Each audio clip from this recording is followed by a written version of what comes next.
Halo semuanya, selamat datang di vlog Rizky. Dan di depan gue udah ada Daihatsu Sigra. Ini bukan Toyota Calya ya, soalnya mirip karena beda lambangnya aja sih sebenarnya. Dan di video kali ini gue akan membahas dan sharing ke kalian bagaimana gue punya mobil Daihatsu Sigra ini selama 3 tahun. Ini tahun pertama dari baru, gue nggak beli second, gue belinya baru. Dan bagaimana sih apa aja yang gue servis dan apa aja yang udah gue ganti dan kekurangan dan kelebihannya dari mobil ini. Jadi stay tune terus di video ini, oke?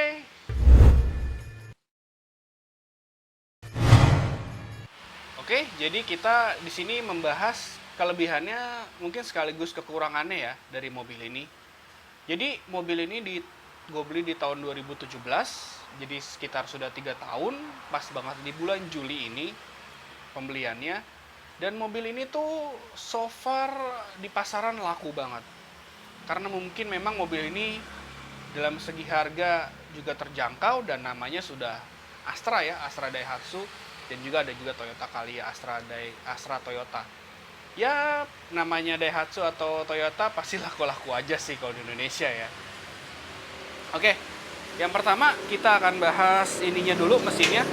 Ini tipe R 1200 cc 4 silinder ya. Jadi dulu itu ada yang tipe R Deluxe atau tipe R yang matic. Tapi ini karena ini tipe manual, di sini tidak ada ABS. Ukurannya di situ sih. Kalau tipe R yang matic itu udah ada ABS. Tapi so far mesin ini tuh irit dan bandel. Jadi gue selama 3 tahun ini, ya 3 tahun mungkin dari segi mobil Sigra ini kan banyak dipakai dengan online ya. Apa namanya, driver online gitu. Mungkin agak lebih rendah sih kilometernya. Cuman untuk gue di sini untuk pemakaian pribadi, ini so far reliable banget, tahan banting dan juga irit. Dan ini tapi pemakaian spek olinya ya agak lebih overspec di 0W atau 5W. Jadi dia cair banget. Jadi mobil ini tuh segi olinya tuh overspec banget. Dan di sini gue udah 3 tahun baru banget ganti akinya. Dan ini aki dari GS ya. Gue beli di Shop and Drive. Dan akinya baru ganti selama 3 tahun. Dan langsung gue ganti yang aki kering. Jadi memang mobil ini pribadi, pemakaian pribadi, dan tidak ada beban audio lainnya ya. Jadinya nggak terlalu riskan sih di akinya. Dan di sini tampilannya sih oke ya, cukup oke di tahun itu. Dan oke, kita samping. Di samping untuk desainnya sih lumayan oke, bagus. Dan di sini ada perbedaan ya untuk mungkin kalian yang beli tipe Sigra standar yang sampai sekarang juga ya. Di sini gua ganti ban, ukurannya lebih lebar, lebih tebal sih sebenarnya, bukan lebih lebar. Ringnya sama, oke gue miring ini ya. 185/70R14, mereknya dari Achilles. Jadi kalau misalkan Sigra yang standar itu bannya itu agak kecil ya. Jadi kalau misalkan pengendaliannya itu nggak mantep sih, jadi kena lubang itu kayak berasa masuk banget karena bannya ring 14 dan juga kecil. Gue ganti profil yang segini jadi emang lebih enak sih, lebih mantep gitu. Cuman efeknya ya mungkin pengendalian ya jadi agak lebih limbung, nggak limbung sih sebenarnya, cuman enak. Dan juga ini suspensinya kalau menurut gue ya sama Avanza lebih enak ini. Cuman efeknya di bagian belakang itu, jadi karena gue pemakaian ban tebel, jadi mungkin jarak dari sini ke ban jadinya agak lebih sempit ya. Kalau misalnya pakai ring yang biasa ya nggak apa-apa. Dan juga ini karena saking empuknya, kalau kita isi penuh mobilnya jadinya ambles. Dan Sigra dan Calya itu termasuk dibilangnya beritanya rumornya ambles-ambles gitu ya. Ini nggak ambles karena gue di sini sudah ganti. Nih, gue udah ganti shocknya yang dari Shop and Drive. Jadi Shop and Drive itu ada ngejual aftermarket atau mungkin di tempat-tempat lain juga ada. Ini waktu itu gue beli sekitar 1,6 ya, dan diskon jadi 1,4 atau 1,3 gitu. Ini mereknya kalau nggak salah Kayaba. Jadi diameternya itu lebih besar. Jadi dia memang agak jadi lebih keras ya. lebih stiff, tapi untuk pengendalian mantap dan juga untuk bertuju jadi lebih enak. Oke, sekarang kita masuk ke dalam kali. Nah, untuk di dalam interiornya begini, ya pasti orang-orang sering naik Grab apa Gokar gitu ya. Ini pasti udah tahu lah ya begini tampilannya. Dan ini di sini gue tipenya manual. Kalau yang tipe dulu itu masih kayak kompor ya. Kalau ya sama sih kompor juga sih. Cuman kalau di sini bedanya tombol-tombolnya agak lebih bagus ya kalau yang baru. Dan head unitnya udah lumayan. Dan di sini nggak enaknya yaitu satu, kekurangannya karena gue tingginya 179 cm, untuk duduk di sini gue agak lebih nggak enak. Kenapa? Untuk setirnya nggak bisa di maju mundurin atau di tilt dan teleskopik, dan posisinya di sini kenapa nggak di sini ya karena mungkin memang dari segi produksi di sini akan lebih memangkas biaya produksi. Jadi gua tangannya, karena tangan gua kan agak panjang ya, bukan tangan panjang loh ya. Jadi tangannya agak lebih panjang. Jadi untuk ngegapai ini tuh agak pegel, apalagi gigi satu agak ke atas ya. Nanti gua praktekin. Mungkin ya, bagi kalian yang tingginya 170 cm itu nggak kenapa-napa. Cuman kalau gua yang tinggi 179 cm atau kita bisa bilang 180 cm, ini tuh agak sedikit problem ya buat gua, karena kursi gue itu harus ke belakang untuk menyesuaikan kakinya, dan kakinya ini gue udah pas, dan ketika gue ke persneling itu rasanya jauh. Karena kenapa? Lihat aja deh, kalau gue masukin gigi satu itu tangan gue akan panjang seperti ini, dan ini pegel di pundak, apalagi kita perjalanan jauh dan apalagi kita dalam kemacetan ya, karena kita sering mengoperasikan persneling di sini karena ini manual sekali lagi. Kalau untuk matic mungkin ya no problem sih ya. Cuman karena ini manual, jadi kita akan sering bermain di sektor ini, dan tangan kita tuh agak tuh lihat ya, sering banget ke atas ke bawah. Jadinya agak lebih pegel untuk tinggi gue yang 179 cm. Cuman untuk di bawah itu mungkin nggak masalah karena posisinya masih bisa dimajukan dan masih bisa dekat dengan persneling. Dan yang kedua, di setirnya itu memang ya kita bisa bilang ini LCGC dan tidak bisa dinaik turunkan, apalagi teleskopik. Ini sudah tetap, dan tipe fix yang seperti ini, fix ya. Jadi dia agak lebih tinggi sih, jadinya nggak enak. Kalau menurut gue sih nggak enak. Jadi untuk nyetir nyantai begini, ini agak jauh ya untuk gue tinggi 179 cm.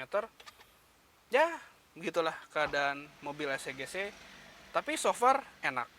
Dan satu lagi, headrestnya itu kayak pocong, jadinya gue kalau nyetir harus dengar begini, nggak enak. Dan ini gue keringetan dan panas memang ya begini, jadi agak kurang enak ya, jadi kurang ergonomis sih untuk pengemudi tingginya 170 cm. Juga untuk di bawah itu masih oke. Oke, kita sekarang lagi ada di jok baris keduanya Daihatsu Sigra. Dan di sini sih gue nggak sering ya untuk di sini ya, jarang banget karena gue sering menjadi supir di mobil ini dan gue sendiri yang bawa. Dan untuk di sini sih impresinya untuk dari anggota keluarga gue, di sini sih enak sih ya, untuk di baris keduanya ya cukup lah.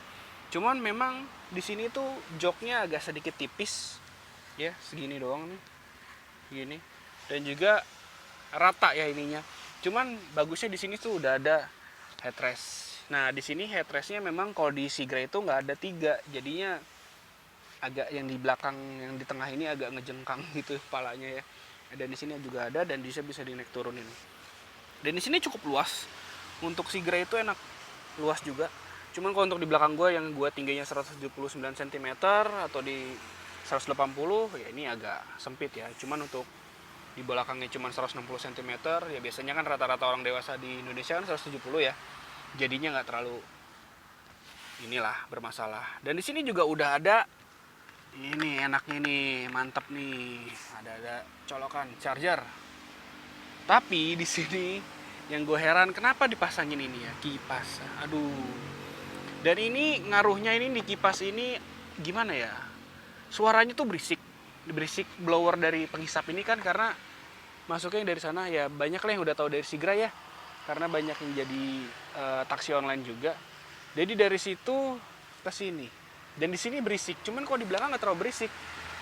Cuman ini kipasnya ya gimana ya, karena kipas nggak bisa diarin kanan kiri, jadi cuma atas bawah doang, jadinya agak kurang gimana gitu ya, dan juga berisik. Dan waktu itu pernah anggota keluarga gua duduk di belakang di baris ketiga sini ya. Jadi ini posisinya tuh agak jauh. Jadi kalau di baris ketiga ini nyemprotnya ke sini ya. Jadi cuman sampai sini doang, area sini doang. Jadi kadang yang di baris ketiga tuh agak kepanasan karena angin yang di situ tuh nggak bisa masuk langsung ngembusin ke sana. Cuman kalau di double blower biasa di kayak di Xenia, Avanza itu kan bisa dikatasin ya kisi-kisinya, jadi bisa lewat udara lewat atas ke belakang. Cuman kalau ini karena udah ketutupan sama penumpang yang ada di baris kedua, jadinya agak problem sih, jadi agak kepanasan. Apalagi dinginnya itu ngambil di AC baris pertama. Dan di baris pertama itu gue harus merasakan kedinginan untuk mendapatkan dingin di baris kedua. Paling itu aja sih kekurangannya. Cuman kelebihannya memang untuk harga segini ya cukup sih untuk kita berada di kota. Cuman untuk di luar kota memang agak sedikit pegal sih ya. Dan juga kalau untuk cuma berempat ini enak banget karena ini bisa dilipat joknya.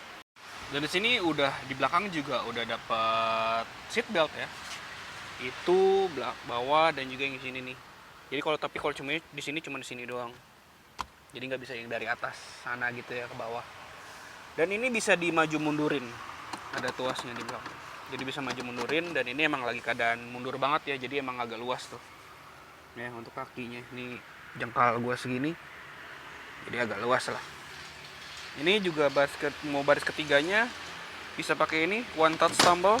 Jadi bisa langsung naik ke atas. Nah untuk di baris ketiga kayaknya untuk tinggi gue 179 cm ya udah pasti nggak muat lah ya di sini. Ini paling mundur banget ya, jadinya memang udah agak sempit. Cuman untuk anak kecil ya tingginya anak kecil paling 155, 145 ini enak loh di belakang. Jadi anak kecil bertiga juga muat sih di sini ya. Untuk jengkal gue yang gede begini aja masih oke lah.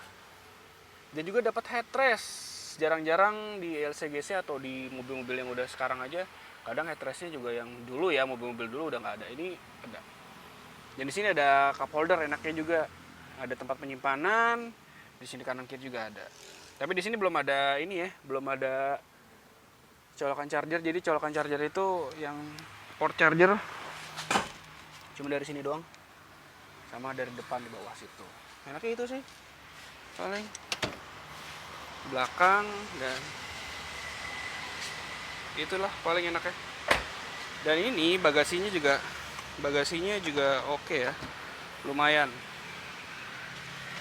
Bagasinya juga ya lumayan lah untuk koper 2 jadi masuk.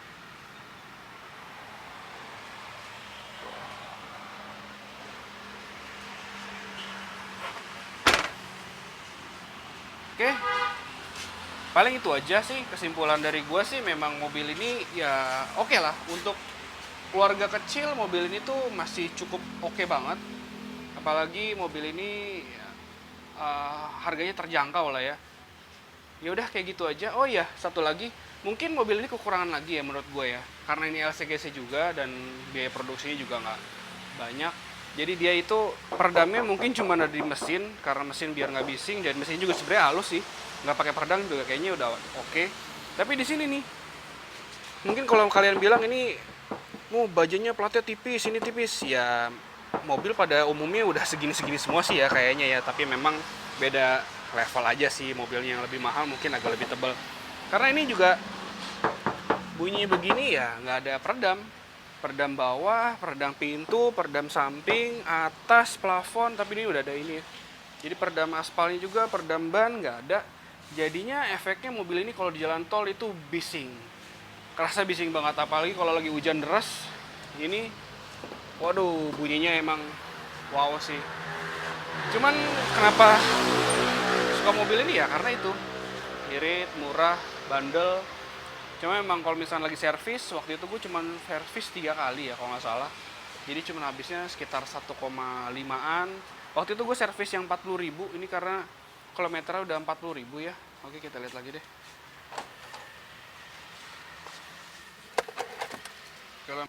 Nah, kilometer udah 44.318, jadi ya kalau dibilang-bilang sih masih kecil sih ya, masih rendah kilometernya, jadinya nggak terlalu gede juga kilometernya, tapi untuk segitu mobil segini sih oke lah. Jadi mungkin segitu aja video dari gue. Pengalaman punya Daihatsu Striga 3 tahun, ini mobil oke banget. Untuk kalian yang mau sekarang, mungkin tahun 2017 itu harganya udah di 90-100 lah ya. Kalau sekarang kan udah mahal tuh, udah 150-an kalau nggak salah. Jadi untuk yang tahun 2017 ini masih di angka 95-100 jutaan. Oke, segitu aja dari vlog dari gue. Mudah-mudahan video ini bermanfaat untuk kalian, dan jangan lupa like videonya dan juga subscribe channel gue, dan juga share dan juga komen di bawah ya kalau misalkan apa aja pengalaman kalian yang punya Daihatsu Striga ini. Sekian dari vlog dari Rizky. Sampai jumpa. Bye.